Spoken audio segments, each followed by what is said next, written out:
This is without a doubt the easiest and most simple raid XP farm in all of Minecraft Bedrock Edition. Yeah, this is the entire thing. Not this, or this, but this small, easy to build farm. It'll take you 20 minutes to set up and still gives you a ton of XP and really good loot. With that, here's the very small material list, and if you want to download this world, you can find a link down in the description. First things first, you want to make sure you're building in the right location. Now that's going to be not near any big mountains or hills, otherwise the raid mobs might spawn there instead of in the farm. And secondly, you want to be at least 150 blocks away from the closest village or the closest village entity. So that's anywhere that has a villager bed and a workstation. Make sure you're 150 blocks away. As well, you are going to need ominous bottles to start the raid, so either build near a pillager outpost, or if you want to build an ominous bottle farm, we have one of those, and you can click the link up here right now. So the first step to this farm, what we need to do is make sure none of the mobs are going to spawn on the ground. And to do that, what you want to do is build 150 blocks into the air. Now that's either going to be, in my case, with scaffolding, or if you just want to use blocks and ladders, that is going to work as well. Now, once you're done with that, you can head up to the top and we can start working on the farm. Now, once you get up here to the top, the first thing you want to do is grab your leaves. Make sure, whenever I say leaves, you're actually using leaves. This is because any other block, any solid block, or even like glass, slabs, carpets, anything, the raid mobs are going to be able to spawn on. So make sure you're using leaves for this part. Any type is okay. What you want to do is build out 2 leaf blocks to the side. Oh, just like that. There you go. And then go ahead and place 1 leaf block down on the second piece of scaffolding right there. Now from here, what you want to do is place down 2 chests on the end, just like that. And then go ahead and place 2 more chests on top of those. Now coming behind these, what you want to do is take 1 hopper, place it right there, and make sure it's facing into that bottom chest. And then do the same thing on this top chest right there, and you might have to jump to place it. Again, making sure that the little prong thingies are facing into the chest. Then as well, you want to place 2 more hoppers, making sure it's leading into this hopper. Don't place it into the chest, into the hopper. So you want to place 2 more like that. And then go ahead and make 1 more row back here. So you should now have a 2x3 platform of hoppers back here. Now to make sure no XP gets stuck inside of the hoppers, what you want to do is take some carpets and place them on top just like that. Now from here, what I'm going to have you guys do is just make a nice little temporary ring of blocks around these hoppers just to make our life a lot easier, just easier to work around. So there you go.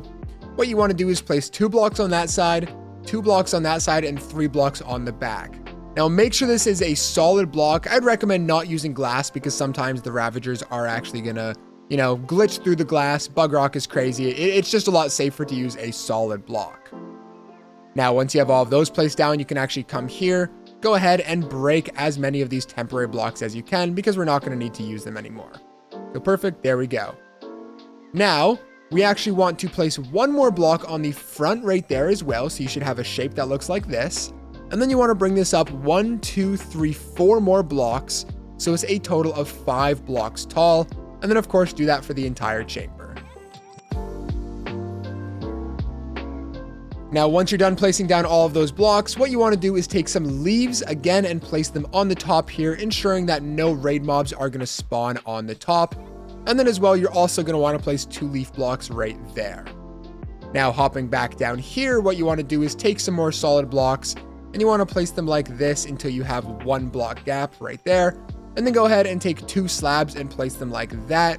And then all we have to do is crouch and we are able to easily smack the mobs without them being able to see us. Now, something else I want to mention is this storage system will fill up very, very fast within about 2 or 3 raids.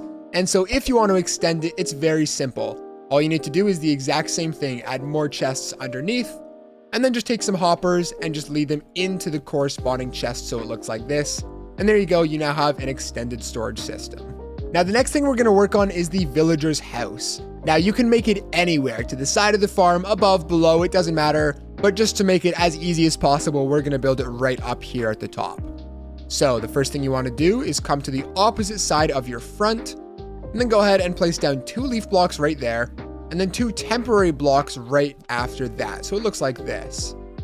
Now, go ahead and place down your bed on top of those temporary blocks, and then make sure to break these. Otherwise, sometimes the raid mobs are going to spawn here, which is annoying. So make sure to break those, and now you should have a bed that is floating, and then those 2 blocks here. Now go ahead and place 2 more leaf blocks on top of that bed, as well as 3 leaf blocks right there. And then you also want to place 3 leaf blocks right there. Perfect. Now coming to this block right here, go ahead and place a temporary block, and then you want to place a barrel on it. Now this can be any workstation. A barrel is just one of the cheapest ones and the easiest to make.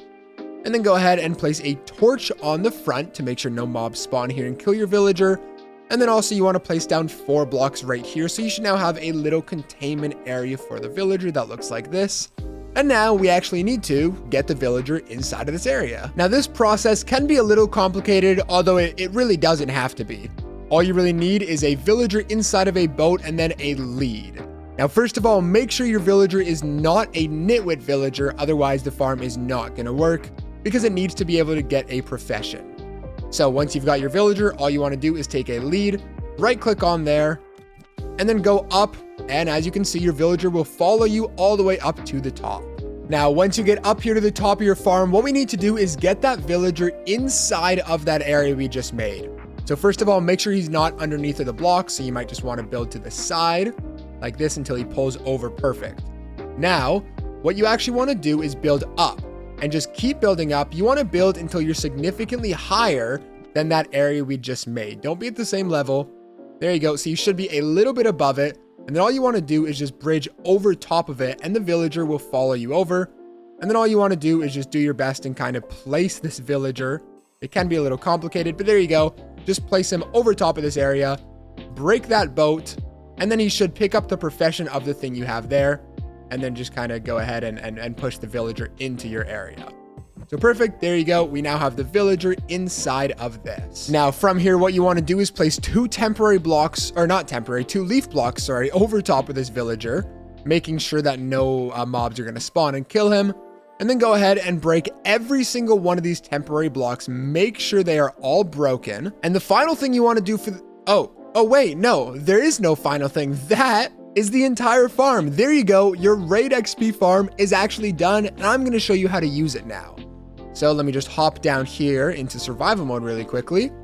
All you need to do is hold out a looting 3 sword for better drops, and then as well sharpness if you want to kill them quicker. As well, go into your settings. Make sure you are on hard mode. If you're on easy or normal, you're not going to get as good of loot. So make sure you're on hard mode. And then, like I mentioned, either go down to a pillager outpost or build that ominous bottle farm we have on our channel.